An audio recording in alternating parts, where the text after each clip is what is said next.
Bom, hoje vamos falar sobre as situações que levam a perda rápida de função renal, uma insuficiência renal aguda. Antes de falar sobre insuficiência renal aguda, é preciso entender os marcadores clássicos de função renal, aqueles que nós usamos no nosso dia a dia. A ureia, ela é fruto do metabolismo proteico, ou seja, uma vez que as proteínas são quebradas, geram os aminoácidos. Os aminoácidos têm os grupos carboxila e o NH2, o grupo nitrogênio. Esse grupo carboxila entra no ciclo de Krebs. Esse grupo nitrogênio acaba gerando amônia. E nós sabemos que a amônia é extremamente tóxica para o organismo. A amônia, então, ela é metabolizada pelo fígado, formando, então, a ureia. Já a creatinina. A creatinina ela é produzida através da contração muscular. Toda vez que o músculo se contrai, ele transforma fosfocreatina em creatinina, e essa creatinina, então, assim como a ureia, vão ser ambas eliminadas pelos rins. Bom, como é que o rim manuseia essas substâncias? Nós sabemos que a ureia é livremente filtrada no glomérulo e ela pode ser reabsorvida nos túbulos. A creatinina, por outro lado, também é livremente filtrada nos glomérulos, mas pode ser secretada nos túbulos. Então, nós sabemos que o indivíduo que tem uma situação de hipoperfusão, por exemplo, ele pode ter um aumento da reabsorção de ureia, uma vez que ele está reabsorvendo o máximo que o rim está ávido para reabsorver o máximo que ele pode, mas ele não consegue reabsorver a creatinina. Então, nenhum dos dois é um marcador ideal da função renal. Obviamente, a creatinina é muito melhor, porque ela não depende de síntese hepática, ela é relativamente estável, a não ser que a massa muscular do indivíduo varie.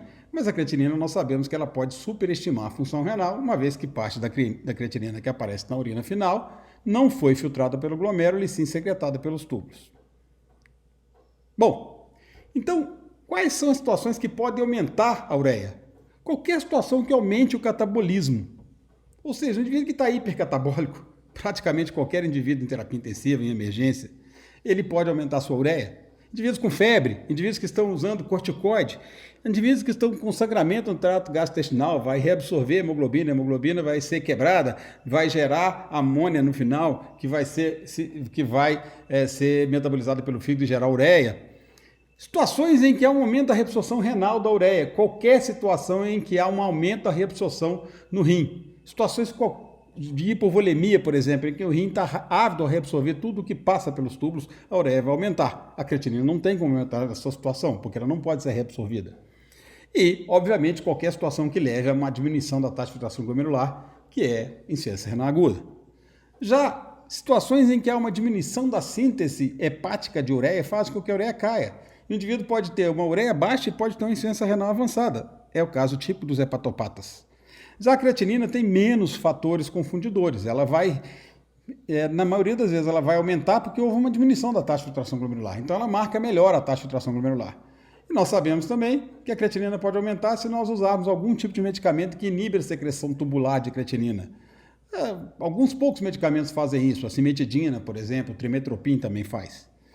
E a creatinina ela pode aumentar uma vez que o indivíduo tem a perda de massa muscular, se o indivíduo tem perda de massa muscular, se o indivíduo entra no estágio de catabolismo constante e perde massa muscular, o que é frequente nos pacientes graves. Bom, por que o indivíduo então ele diminui sua taxa de filtração glomerular, diminui a sua diurese e aumenta os marcadores de azotemia no seu sangue? Isso pode vir através de vários mecanismos. Isso pode ser que aconteça uma situação antes do parênquima renal, em que haja uma hipoperfusão do rim, e o rim responde a essa hipoperfusão, aumentando a reabsorção então de sódio e água, ou pode acontecer porque há uma lesão renal intrínseca, nos túbulos principalmente, que é a forma mais comum, necrose tubular aguda, ou pode acontecer nas situações em que há uma obstrução do trato urinário. Essas duas situações, o diagnóstico entre elas é mais difícil de ser feita, e essa situação de pós-renal, de obstrução do trato urinário, é uma situação em que a gente faz facilmente o diagnóstico através da ultrassonografia. O que pode levar a uma síndrome pré-renal? Qualquer situação que diminua o fluxo sanguíneo renal. E dessa forma, acaba reduzindo a taxa de filtração glomerular. Então, qualquer situação, situações de hipovolemia, hemorragias, por exemplo, vômito, diarreia, queimaduras, aqueles choques distributivos, como é o caso da sepse, como é o caso da anafilaxia, ou qualquer outra situação em que existe uma síndrome de resposta inflamatória, uma grande redistribuição com hipovolemia e diminuição, então, do fluxo sanguíneo renal. E aquelas situações em que haja uma falência de bomba cardíaca, a insuficiência cardíaca crônica ou uma falência miocárdica aguda, secundária, por exemplo, a um infarto agudo do miocárdio ou um quadro de sepse com miocardiodepressão. Bom, e o que leva à necrose tubular aguda, que é a forma mais comum de insuficiência renal aguda no nosso meio? A necrose tubular aguda, ela pode ser uma evolução da pré-renal. Então, todas aquelas situações em que houve uma diminuição do fluxo sanguíneo renal, se elas são mantidas, o indivíduo pode acabar fazendo hipoperfusão renal grave, e aí ele tendo lesão das células tubulares, essas células tubulares morrem, são liberadas para o lúmen tubular e acabam obstruindo o lúmen tubular e levando então a esse processo de necrose tubular aguda, que é a forma de insuficiência renal aguda mais comum no nosso meio. Isso pode acontecer através de nefrotoxicidade, algumas drogas que lesam a célula tubular, como alguns antibióticos, como por exemplo os aminoglicosídeos. Meios de contraste radiológicos, meios de contraste iodado também podem fazer. E isso pode acontecer através de nefrotoxicidade endógena. Situações, por exemplo, em que há uma intensa liberação de mioglobina, ou seja, situações de politraumatismo com rabdomiólise induzida por crises convulsivas reentrantes, situação em que há uma grande hemólise com liberação de hemoglobina, a hemoglobina ela é tóxica, assim como a mioglobina para o lúmen tubular, a própria bilirrubina também é tóxica. Uma liberação maciça de ácido úrico, como por exemplo quando está começando o tratamento de uma quimioterapia e existe uma morte celular muito grande das células neoplásicas. Esses indivíduos têm que estar bem hidratados, senão eles podem fazer insuficiência renal aguda. E situações em que há deposição de cadeias leves no rim, como por exemplo o mieloma múltiplo. Então essas duas situações, a situação em que há uma hipoperfusão, mas ainda não houve uma lesão renal das células tubulares renais, e a situação em que já houve essa lesão da célula tubular, elas não são fáceis de se distinguir no dia a dia. Mas nós temos que entender o seguinte: se o rim, a situação é pré-renal, existe uma hipovolemia e um baixo fluxo sanguíneo renal, o rim está ávido por absorver tudo que passa ali. Então ele vai tentar aumentar a concentração urinária, vai absorver o máximo para tentar restabelecer o fluxo sanguíneo renal. Consequentemente, a osmolaridade urinária, que nem sempre é disponível, mas às vezes se a gente solicitar, pode ser que o hospital faça, ela vai estar acima de 500, ou seja, tem muitos solutos nessa urina. E quando é renal, já houve uma lesão da célula tubular e a urina se torna diluída, com osmolaridade menor do que 350. Bom, se nós não podemos fazer a aferição da osmolaridade, nós podemos usar uma fita urinária simples, aquela do EAS, e ver que no caso da pré-renal, a densidade urinária está alta, está acima de 1010, muitas vezes chegando a 1030. E no caso da renal, como a urina é mais diluída, a densidade urinária raramente ultrapassa 1010. Na pré-renal não há uma lesão tubular, então o sedimento urinário é limpo, não existe ali células, nada, porque não houve lesão tubular. Por outro lado, quando já há uma necrose tubular aguda, o sedimento vai apresentar cilindros granulosos, células epiteliais de descamação, que a gente chama de sedimento sujo. O ritmo de elevação da creatinina na pré-renal depende muito do estado de hidratação do paciente. Então, nós podemos ver que o paciente às vezes flutua a creatinina. Um dia ele está com a creatinina de 1,5, depois essa creatinina volta para 1,2, no outro dia vai para 1,8, ela fica flutuando dependendo da quantidade de líquido que se oferece a esse paciente. Ao passo que, uma vez que esteja estabelecida a lesão da célula tubular, a creatinina tende a aumentar gradualmente e progressivamente, 0,3 a 0,5 miligramas por decilitro por dia, é o normal. E nós sabemos que na pré-renal, como a ureia pode ser reabsorvida e a creatinina não pode ser reabsorvida, a ureia aumenta muito mais do que a creatinina. Então a relação ureia-creatinina é maior do que 40. Enquanto que na renal, nós sabemos que isso não vai acontecer porque a célula tubular não tem mais essa capacidade de concentração urinária, não tem mais essa capacidade reabsortiva.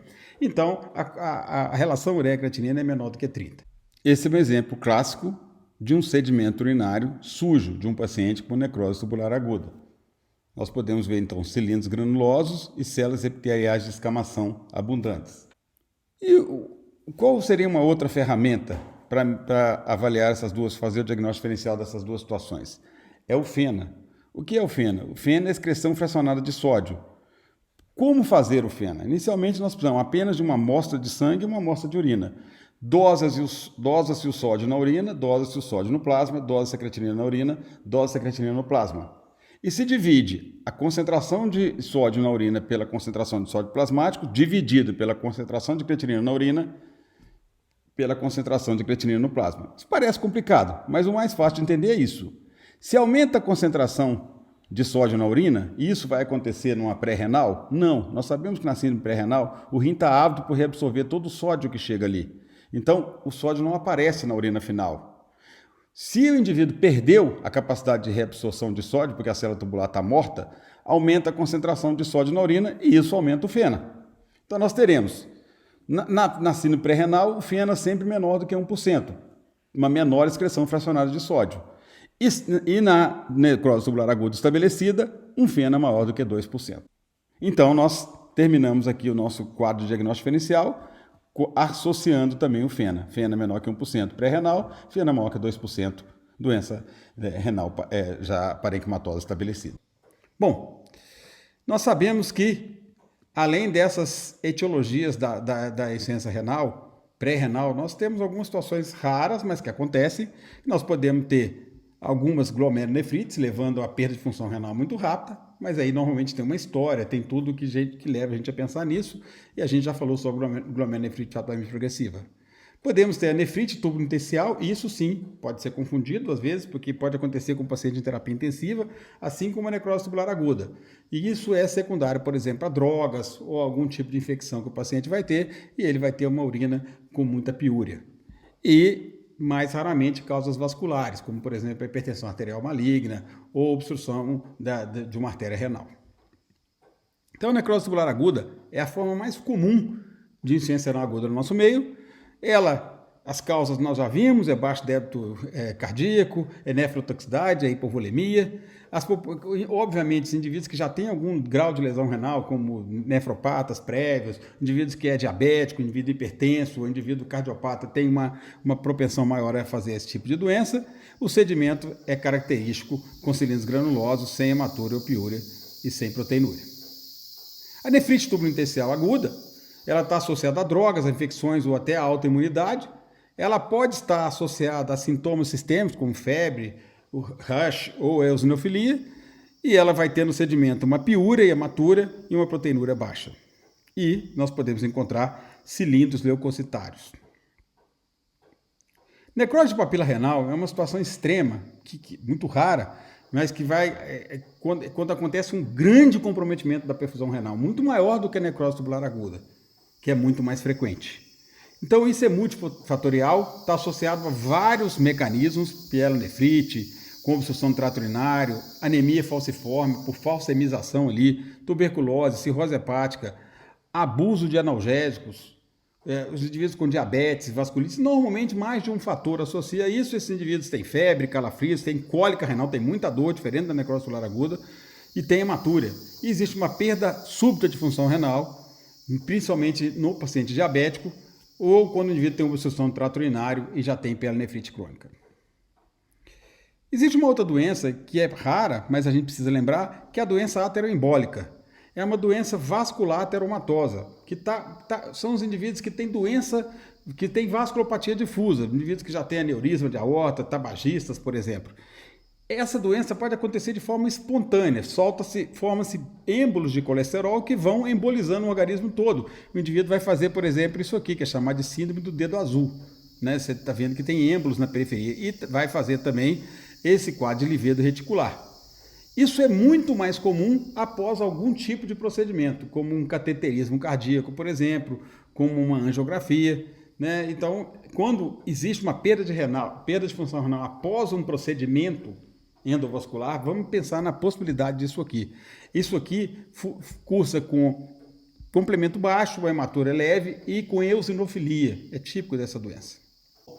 Em relação à obstrução do trato urinário, nós já falamos que de todas essas situações é a que mais facilmente a gente faz o diagnóstico se nós dispomos de ultrassom à beira do leito. Então nós podemos encontrar um quadro de uma hidronefrose grave como essa, e essa hidronefrose é bilateral, normalmente está associado a cálculos bilaterais, ou, por exemplo, a neoplasias, de câncer de próstata, por exemplo, no indivíduo do sexo masculino, ou hiperplasia prostática é benigna. Aqui nós estamos vendo uma hidronefrose leve.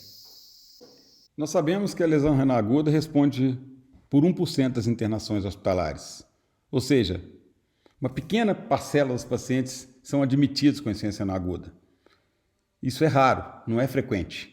Mas o que é comum é que os indivíduos internados no hospital desenvolvam insuficiência renal aguda. Ou seja, 5 até 7% de todos os pacientes admitidos em hospital acabam evoluindo com lesão renal aguda. Então, o que nós entendemos com isso? O que nós aprendemos com isso é que a insuficiência renal aguda é uma doença tipicamente hospitalar. Ela se desenvolve secundário a várias outras doenças, como, por exemplo, a sepsis, que é extremamente comum. Como, por exemplo, paciente que é vasculopata, cardiopata, diabético e é submetido, por exemplo, a um cateterismo cardíaco. Um indivíduo que num pós-operatório, ele vai fazer algum grau de hipoperfusão renal e vai desenvolver insuficiência renal aguda. A insuficiência renal aguda, muitas vezes, ela é iatrogênica, ela foi provocada por atos nossos, por atos médicos. Cerca de 5 até 20% dos pacientes que são admitidos na UTI, depende do critério diagnóstico que você usa, desenvolvem insuficiência renal aguda. E até 6% dos pacientes em UTI vão precisar de diálise. A gente vê que isso é até muito mais, dependendo do tipo de unidade de terapia intensiva. Uma unidade de terapia intensiva, por exemplo, que tem muita sepse, muito politraumatismo, tem muito mais do que isso. Então vai depender muito da unidade. E normalmente a insuficiência renal aguda é multifatorial. A sepse é importante, isso associado a algum tipo de antimicrobiano que foi usado para tratar a própria sepse. Esses pacientes muito frequentemente são submetidos a tomografias, por exemplo, com meios de contraste, o pós-cirúrgico com hipoperfusão, etc.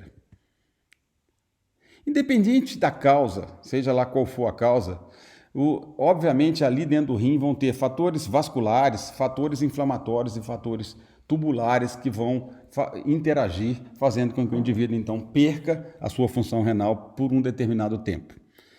Na sepse, por exemplo, sabemos que existe uma redução do fluxo renal que é secundária à intensa vasodilatação que esses pacientes apresentam. Essa vasodilatação é mediada por fatores inflamatórios, como por exemplo o fator de necrose tumoral da sepse. Isso vai levar a uma concomitante vasoconstrição intrarrenal para tentar manter o fluxo sanguíneo renal e vai fazer hipoperfusão e esses indivíduos acabam fazendo insuficiência renal aguda. É importante enfatizar o papel da hipervolemia. Nós já deixamos claro que a hipovolemia é um dos principais fatores associados à síndrome pré-renal, ou seja, diminuição do volume de sangue que chega ao rim, porque o indivíduo está hipovolêmico, isso é fácil de entender. E também, se isso é mantido, e dependendo da gravidade da hipovolemia, ele pode fazer uma necrose tubular aguda. Então ele sai da pré-renal e vai para a renal. Mas outra coisa importante é entender que também a hipervolemia mata. Nós sabemos que atualmente a preocupação com a hipervolemia é crescente, e isso tem sido demonstrado cada vez mais nos trabalhos recentes. E por que a hipervolemia pode levar à insuficiência renal? Porque a hipervolemia leva a edema intersticial, por aumento de líquido no intestino, a visceromegalise e a disfunção orgânica. E dependendo da quantidade de líquido que tem dentro do abdômen, isso aumenta a pressão intraabdominal, levando a congestão venosa renal e queda na taxa de filtração glomerular. Temos que lembrar que o rim é encapsulado e ele tem uma capacidade limitada de adaptação à hipervolemia. Quando o rim incha, literalmente aumenta o seu volume, aumenta-se a pressão hidrostática dentro do rim e ocorre uma queda da taxa de filtração glomerular. Então, agora fica claro para a gente que a hipovolemia é um fator importante e clássico, mas a hipervolemia cada dia mais tem sido colocada como uma preocupação frequente nos pacientes críticos e também podendo levar à queda na taxa de filtração glomerular. Em relação a causas extrarrenais, é fundamental lembrar de uma síndrome que é muito esquecida, que é a síndrome de compressão intraabdominal. A síndrome compartimental abdominal. O que é isso? É um aumento da pressão dentro da cavidade abdominal que é secundária, por exemplo, a um edema das alças. Isso acontece todas as vezes, por exemplo, que nós damos muito líquido ao paciente, ou quando o paciente tem uma peritonite, um paciente em pós-operatório, por exemplo, de tumor de transplante de fígado, ou outros pós-operatórios abdominais. Se a pressão intraabdominal aumenta, a cava é comprimida e o retorno venoso do rim acaba. Lembramos que a cava é um vaso de paredes muito finas. Se aumenta muito a pressão dentro do abdômen, comprime a cava. Então, o que a gente chama de hipertensão intraabdominal é qualquer pressão acima de 12 milímetros de mercúrio. E o que é considerado grave, e que a gente sabe que tá associado à hipoperfusão renal, são pressões intraabdominais acima de 20 milímetros de mercúrio. Isso leva a 20 a 25% de redução no fluxo sanguíneo renal. Então, quanto mais alta for a pressão dentro do abdômen, maior a possibilidade desse indivíduo fazer uma hipoperfusão renal. Existem técnicas para medir a pressão intraabdominal através de um catéter dentro da bexiga urinária. Isso é simples e deve ser feito sempre que se suspeita de aumento da pressão no abdômen.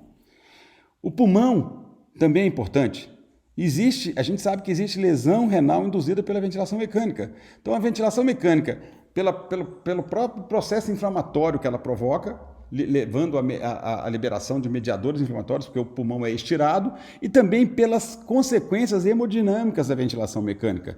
A ventilação mecânica, nós estamos colocando pressão positiva dentro do tórax. E nós temos que lembrar que o retorno venoso acontece graças a uma pressão negativa dentro do tórax na inspiração. Quando nós inspiramos, nós provocamos uma pressão negativa dentro do tórax, o que melhora o nosso retorno venoso. Todas as vezes que nós usamos uma ventilação mecânica, nós estamos colocando pressão positiva no tórax e, obviamente, nós vamos ter consequências hemodinâmicas. E isso pode levar à insuficiência renal. Como é que é feito o diagnóstico, então, da falência renal aguda? Através da creatinina e do débito urinário. A creatinina é um marcador perfeito? Nós sabemos que não. Existem outros marcadores que estão entrando agora no mercado? Existem marcadores de lesão tubular, mas nada ainda de aplicação clínica imediata. A própria cistatina C, que é um marcador melhor que a creatinina, de diminuição da taxa de filtração glomerular, ainda não está amplamente disponível. Então, o que nós temos para trabalhar é a creatinina e o débito urinário. Todo paciente crítico tem que ter uma sonda de Foley para se medir o débito urinário horário. Se a creatinina aumentou mais que 0 mg por decilitro do basal dela, o indivíduo tinha 1 de creatinina, foi para 1,3 nas últimas 48 horas. Ou se a creatinina aumentou mais de 1,5 vezes o basal, o indivíduo então tinha uma creatinina de 2, essa creatinina foi para, por exemplo, para 3. Isso faz com que a gente também faça o diagnóstico de insuficiência renal crônica agudizada, uma vez que ele já tinha uma creatinina alterada, que se sabe ou que se presume que ocorreu dentro dos últimos 7 dias, ou um débito urinário menor do que 0,5 ml por quilo por hora por 6 horas. Então é fundamental a monitorização da creatinina diária, pelo menos, nos pacientes críticos e do débito urinário. Se nós assim não fizermos, se nós não monitorarmos, não solicitarmos a creatinina desses pacientes todos os dias e não soubermos o volume urinário desse paciente horário, nós não vamos fazer o diagnóstico de insuficiência renal aguda. Existem critérios clássicos, como a classificação de RIF, que se baseia nessas em risco, na injúria, na falência, na perda de função renal e na doença renal crônica. Ou seja, a creatinina, o risco, essa creatinina aumentou a creatinina 1,5 vezes o valor basal ou uma queda maior que 25% na taxa de filtração glomerular. E o débito urinário menor do que 0,5 ml por quilo por hora, mantido por mais que 6 horas. Injúria, o aumento da creatinina mais que 2 vezes o valor basal ou uma queda maior que 50% na taxa de filtração glomerular, com um débito urinário menor que 0,5 ml por quilo por hora, mas mantido por pelo menos 12 horas. E falência, quando a creatinina aumenta pelo menos 3 vezes o valor basal, ou uma queda maior que 75% da taxa de filtração glomerular, ou uma creatinina maior que 4 mg por decilitro, com um aumento agudo maior que 0,5 mg por decilitro, e o débito urinário é menor do que 0,3 ml por quilo por hora, por 24 horas, ou anúria por pelo menos 12 horas. Se essa lesão se mantém por mais que 4 semanas, é considerado perda de função renal, e doença renal crônica é quando o indivíduo necessita, ele mantém diálise por mais do que 3 meses. Então, vamos lembrar que a insuficiência renal aguda tem um prognóstico bastante reservado. Quando ela se desenvolve na terapia intensiva, dependendo da casuística, de 60% a 70% de mortalidade. E grande parte dos indivíduos saem dali com insuficiência renal crônica. Eles têm um dano renal que se torna irreversível. Essa classificação de Akin é uma classificação mais simples, que tem 3 estágios. No primeiro estágio, o aumento da creatinina maior que 0,3 mg por decilitro, ou 1,5 a 2 vezes o valor basal. E o débito urinário, a mesma coisa, menor que 0,5 ml por quilo por hora, mantida por mais que 6 horas. No estágio 2, um aumento maior que 2 a 3 vezes o valor basal. E esse débito urinário menor que 0,5 ml por quilo por hora, mantido por pelo menos 12 horas. E o estágio 3, um aumento mais que 3 vezes o valor basal, creatinina maior que 4, com aumento agudo maior que 0,5, parecido com o RIF, e o débito urinário menor do que 0,3 ml por quilo por hora, por 24 horas, ou anúria por pelo menos 12 horas. Então, dependendo do trabalho que você for ler, do livro que você for consultar, você pode utilizar o critério de Akin ou o critério de RIF. Lembre-se, qualquer elevação de creatinina num paciente hospitalizado tem que ser valorizada. Por isso, gente, paciente crítico tem que ter avaliação de creatinina. Se você internou um paciente atualmente, é porque ele é grave. A maior parte dos pacientes que tem qualquer tipo de patologia que não são graves, não são gravemente enfermos, eles são mantidos em casa. Nós temos hoje, tanto no SUS quanto nos convênios, um grande esquema para atendimento ambulatorial. Então, o indivíduo pode receber medicação intravenosa em casa, ele pode receber cuidados de enfermagem, cuidados médicos em casa. Você interna pacientes graves. E esses pacientes graves devem ter a sua creatinina dosada todos os dias. Qualquer aumento na creatinina, 0,3 a 0,4 mg por decilitro, aumenta o risco de mortalidade desses pacientes em 70%. Ou seja, você vai diagnosticar precocemente uma insuficiência renal. Lembrar que a insuficiência renal nesses pacientes é sinal de hipoperfusão. Então, você está percebendo que existe uma hipoperfusão, pelo menos em um sistema orgânico, e está associado com uma mortalidade muito maior. Se você diagnostica isso rapidamente, você está apto a tomar medidas para melhorar isso mais rapidamente. Qual é o papel da ultrassonografia? Nós já dissemos várias vezes que hoje no paciente crítico, seja no departamento de emergência ou seja na terapia intensiva, a ultrassonografia ela faz parte do exame físico desses pacientes. Então nós vamos sempre avaliar. Aqui nós estamos vendo, por exemplo, um rim normal. No rim normal, nós vamos observar que existe a córtex renal, essa parte cinzinha, aqui é o rim, né? Aqui vocês estão vendo o fígado, esse é o rim direito. Essa parte escurinha aqui são as medulas renais, é a medula renal. E essa parte mais branquinha é o complexo ecogênico central. A gente não consegue ver o sistema coletor. Todas as vezes que a gente enxerga o sistema coletor é porque há hidronefrose, existe obstrução do trato urinário. Se a hidronefrose é muito grande, isso é uma obstrução mais severa. Se a hidronefrose é pequena, pode ser uma obstrução parcial do trato urinário ou inicial do trato urinário. Então, nós já falamos sobre isso. A presença de hidronefrose nos leva a pensar, né, na possibilidade de pós-renal como sendo a causa do aumento da creatinina e da diminuição do débito urinário do nosso paciente. Outra coisa fundamental que a gente depara no dia a dia é o que o indivíduo reduz o seu débito urinário ou fica anúrico simplesmente porque ele tem uma sonda urinária obstruída. Então lembrar que no catéter de Foley nós temos um balonete aqui na ponta, que é preenchido normalmente com água destilada. Então, quando a gente encontra o balonete e sem nenhuma urina na bexiga, é porque esse indivíduo realmente está anúrico. Ele não tem diurésia. Agora, olha, observem aqui, o balonete está aqui dentro e a urina está cheia. Ou seja, não era para essa bexiga estar cheia, desculpa. Essa bexiga está cheia de urina porque essa sonda está obstruída. Então, esse diagnóstico é facilmente feito com ultrassonografia. Outra coisa fundamental é que grande parte daqueles pacientes que nós julgávamos agudos, de ter uma falência renal aguda, na verdade eles têm isso aqui, ó, um rim pequeno, um rim que a gente não mais consegue ver o que é córtex, que é medula, um rim que tem ele está hiperecóico, ele é branco praticamente, ele está muito mais ecóico do que aqui o fígado, mostrando para a gente que esse indivíduo tem uma doença renal crônica, na verdade, e que vai ter um tratamento completamente diferente, né? E até um prognóstico diferente do paciente com lesão renal aguda. Em relação ao tratamento da lesão renal aguda, quando ocorre a necrose tubular aguda, quando as células tubulares morreram, não existe um tratamento específico. Não existe uma medicação que vai, por exemplo, fazer com que as células tubulares cicatrizem mais rapidamente.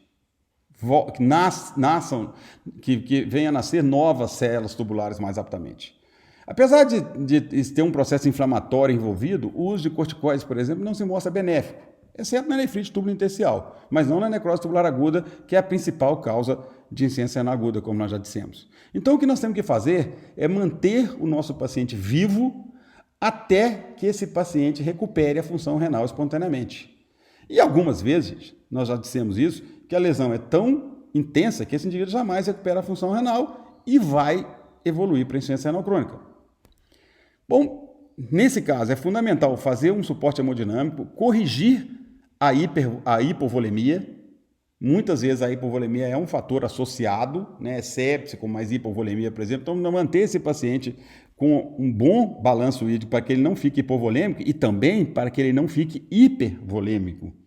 Né? Nós já sabemos que tanto a hipovolemia quanto a hipervolemia são deletérias. Então, o correto, o ideal seria manter esse paciente na normovolemia, o que não é nada fácil. Nós precisamos de usar várias ferramentas, né? Entre elas nós usamos muito frequentemente a ultrassonografia multissetorial, pulmão, coração, veia cava, para poder manter esse paciente mais próximo possível da euvolemia. Nós devemos suspender qualquer antihipertensivo, principalmente se esse paciente estiver hipotenso, claro.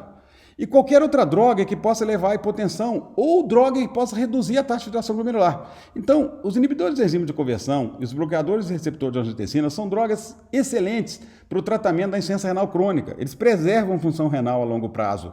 Mas como eles inibem o eixo renina-angiotensina-aldosterona, que é fundamental no paciente crítico, ele piora a falência renal aguda. Então essas drogas têm que ser suspensas. Elas podem levar, entre outras coisas, por exemplo, a hiperpotassemia, que pode ser o motivo pelo qual nós vamos levar o nosso paciente para diálise. Vamos evitar ao máximo o uso de drogas nefrotóxicas. Vamos pensar bem, nós temos um antibiótico que não é nefrotóxico, que pode substituir esse outro que é mais classicamente usado, mas é nefrotóxico. Vamos evitar o uso de aminoglicosídeos, por exemplo. Vamos usar, por exemplo, uma cefalosporina de terceira geração, um carbapenêmico que não seja tão nefrotóxico. Vamos evitar ao máximo, né, usar com muita parcimônia meios de contraste. Vamos pesar o risco-benefício de se fazer uma tomografia, por exemplo, com contraste. Não usar em hipótese alguma anti-inflamatória não hormonal, lembrar que aqui os anti-inflamatórios não hormonais vão inibir a síntese de prostaglandinas, que são vasodilatadoras renais. Nessa situação de baixa perfusão renal, as prostaglandinas são fundamentais. Identificar e tratar agressivamente os processos infecciosos ocultos, e às vezes levando esse paciente para cirurgia, por exemplo, se ele tem um abscesso, isso tem que ser drenado, senão o quadro de sepsis não melhora. Ajustar todas aquelas drogas que têm eliminação renal. Então, se você, principalmente os antibióticos, preste atenção, vai ler se esse antibiótico precisa ser ajustado e ajustá-lo à função renal do paciente. Senão você pode levar uma toxicidade dessa droga. O suporte nutricional é fundamental, né? São pacientes críticos, na imensa maioria das vezes esses pacientes vão estar sob suporte enteral. E algumas vezes pacientes você não tem a via enteral, esse paciente vai receber suporte parenteral, e tanto o suporte enteral quanto o parenteral tem que ser levado em consideração na hora de se fazer o balanço hídrico desses pacientes, porque senão eles podem ficar hipervolêmicos. E naqueles pacientes que têm indicação para tanto, a diálise, que nós vamos discutir daqui a pouco. Vamos falar um pouquinho sobre a ressuscitação volêmica. Nós já falamos da importância da hipovolemia, não precisamos falar mais. Só lembrar que muitas vezes a hipovolemia, o tratamento da hipovolemia já é o tratamento da lesão renal aguda, basta dar volume, principalmente na situação pré-renal, que o indivíduo já volta à função renal. Normalmente nós usamos as soluções salinas, não há indicação para coloides, e hoje em dia se fala muito em soluções salinas balanceadas. Então, o plasma light, que nem sempre é muito disponível, mas pelo menos o ring lactato. Lembrar que tem que ter cuidado, porque esses pacientes não podem sair de uma situação de hipovolemia para hipervolemia, senão você vai matar o paciente de qualquer maneira. A sondagem é fundamental para que esses pacientes, você avalie a resposta, que é a diurese, e deve-se sempre resistir à tentação de usar diurético. Toda vez que o indivíduo perde função renal, a primeira coisa que a maioria dos médicos faz é dar diurético. Diurético não melhora isso daí, muitas vezes pode agravar um estado de hipoperfusão, e uma vez que a lesão, que a necrose tubular aguda esteja estabelecida, isso não muda em nada a mortalidade. Nós só vamos usar diurético em situações em que existe uma hipervolemia. E o balanço hídrico é obrigatório nessa situação. Balanço hídrico, nós vamos levar em consideração tudo que o paciente recebeu por via oral, tudo que ele recebeu por sonda nasoenteral, por exemplo, nasogástrica, tudo aquilo que ele recebeu na veia, e vamos colocar a água endógena, que é produto do nosso metabolismo, que é 5 ml por quilo por dia. Isso nós vamos subtrair os ganhos das perdas né, as perdas dos ganhos, desculpa, nós vamos avaliar o que houve de diurese, tentar estimar o que aconteceu com as fezes. Nas melhores UTIs se pesa as fraldas para estimar o volume de água que ele perdeu nas fezes. Tudo aquilo que tiver dreno, qualquer dreno, dreno torácico, né, dreno no mediastino, qualquer lugar, tudo aquilo que foi drenado entra nas perdas e as perdas insensíveis. Aquilo que o indivíduo perde pela respiração e pela pele, que é em torno de 10 a 15 ml por quilo por dia. Nós vamos usar 10 ml por quilo por dia naqueles pacientes que são afebris, que não estão hipercatabólicos. E vamos usar 15 ml por quilo por dia naqueles pacientes que estão sob ventilação mecânica, que estão febris e hipercatabólicos. Quando indicar a diálise nesses pacientes? Existem duas possibilidades aqui, duas correntes. Algumas pessoas preconizam iniciar a diálise rapidamente, porque isso vai evitar a hipervolemia. Você vai ter maior liberdade de administração, por exemplo, de nutrição, né? Porque você tem que dar líquido. Tudo que você vai dar para o paciente, sedação, antibiótico, tem que ser diluído em líquido, então você vai ter maior liberdade para administrar líquido no paciente, que você pode tirar isso na diálise. Você previne o surgimento da uremia e previne o surgimento de distúrbios ácido-básicos e hidroeletrolíticos importantes. Por outro lado, se você opta por ser mais conservador, você diminui o risco desse paciente sangrar na diálise. Principalmente, você diminui o risco desse paciente fazer qualquer hipotensão. Lembrar que a diálise, ela trabalha com circuito sanguíneo extracorpóreo. Você vai trabalhar com uma bomba de sangue e o risco de fazer uma hipotensão é grande. E cada vez que você faz uma hipotensão, esse paciente acaba perdendo mais função renal. E também o grande shift que você tem de eletrólitos, né, magnésio, potássio, sódio, pode levar a arritmias. Então você tem o menor risco de arritmias. Então tem gente que preconiza a diálise precoce e tem gente que diz, olha, é muito arriscado, eu prefiro deixar para fazer a diálise mais tardiamente. Não existe nenhuma evidência de que uma seja melhor que a outra. Aqui entra muito o bom senso do médico. Então, se nós pegarmos, por exemplo, esse trabalho aqui, que comparou, do New England, que comparou as duas estratégias, mostrou que a mortalidade é similar nas duas estratégias. Então, você vai depender muito da escola, do serviço que esse paciente está sendo atendido, da logística para ele fazer ou não diálise, depende de uma série de fatores, da experiência da equipe. Existem indicações absolutas? Existem. Se você tiver, por exemplo, um quadro de hiperpotassemia, com alterações eletrocardiográficas, você tem que fazer diálise.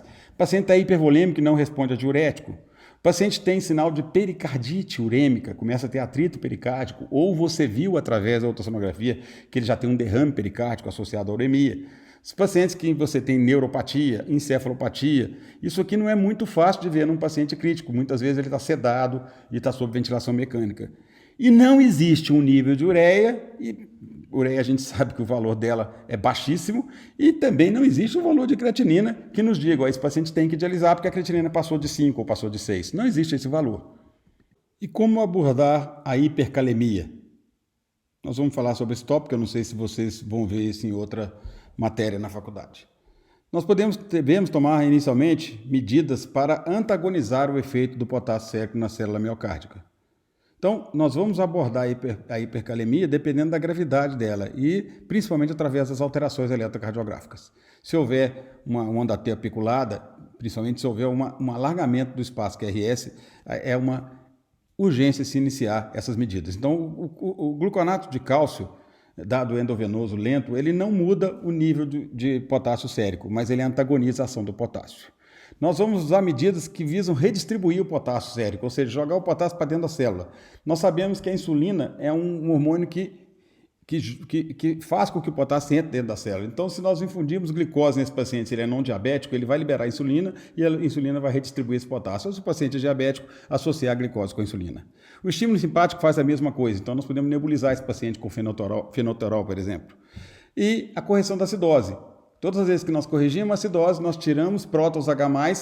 Os prótons H+, quando eles estão em excesso, eles entram dentro da célula, para manter a eletroneutralidade, ela joga o potássio para fora da célula. Se nós reduzirmos a concentração de prótons H+, fora da célula, naturalmente nós vamos fazer com que menos prótons entrem dentro da célula e mais potássio possa entrar dentro da célula.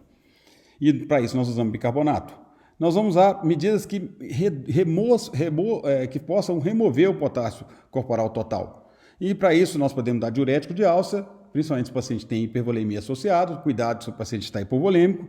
Nós vamos usar resinas de troca catiônica, que é o Sorcal, que a gente dá por via oral ou através de sonda, né? E esses pacientes, essa resina troca o sódio pelo potássio e, obviamente, a diálise, que é a melhor medida de remoção de potássio.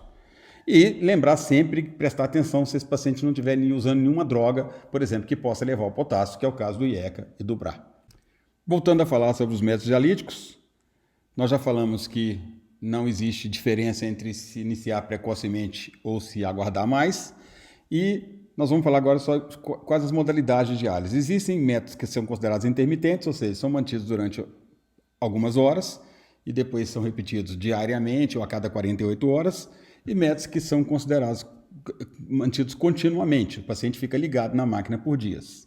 Entre os métodos intermitentes, que são os mais utilizados no Brasil, nós chamamos a atenção para a hemodiálise intermitente, que é a mesma máquina que o paciente com insuficiência renal crônica usa, porém com alguns ajustes, algumas coisas mais específicas para insuficiência renal aguda, e a hemodiálise lenta estendida, quando a gente reduz o fluxo de sangue para diminuir a repercussão hemodinâmica, principalmente naqueles pacientes que estão hipotensos, e mantém essa diálise por um tempo maior. Em relação aos métodos contínuos, né, existem vários, pode-se usar diálise peritoneal automática, esse paciente é ligado numa máquina e essa máquina fica fazendo trocas continuamente durante dias. Não é muito utilizado também no Brasil. E nós podemos utilizar máquinas especiais, são máquinas para terapia intensiva que fazem hemodiálise contínua, veno-venosa contínua, hemofiltração veno-venosa contínua e hemodiafiltração veno-venosa contínua. São métodos que são muito utilizados nos Estados Unidos, mas aqui no Brasil se utiliza pouco, principalmente por causa do alto custo desses métodos. Quando se compara esses métodos, método contínuo com método intermitente, não há uma clara vantagem de um método sobre o outro. Nós sabemos que os métodos contínuos, eles têm uma vantagem teórica por nós usamos um fluxo de sangue sempre muito baixo, isso é mantido direto, 24 horas por dia, você tem uma remoção regular e mantida de solutos e de líquidos. Isso pode ser uma vantagem, mas a literatura não demonstrou superioridade. E existem recomendações específicas, onde os pacientes a gente prefere usar os métodos contínuos, aí sim eles demonstram superioridade. Quando os pacientes estão chocados, usando altas doses de drogas vasoativas, ou aqueles pacientes que têm, por exemplo, um aumento da pressão intracraniana. Última coisa que eu gostaria de lembrar a vocês é que a lesão renal aguda e a doença renal crônica, elas são síndromes que estão conectadas, ou seja, pacientes que já têm algum grau de doença renal crônica têm um maior risco para evoluírem para lesão renal aguda, pacientes diabéticos, pacientes com glomerulopatias, pacientes hipertensos, já com esclerose hipertensiva, são pacientes de maior risco para desenvolver, para agudizarem o quadro e fazer uma lesão renal aguda, e obviamente os pacientes que já fizeram uma lesão renal aguda, por perderem grande parte dos seus néfrons, e muitas vezes dependendo do grau de lesão, eles têm um maior risco de evolução para a doença renal crônica. Mais uma vez eu agradeço a paciência de vocês e até a próxima.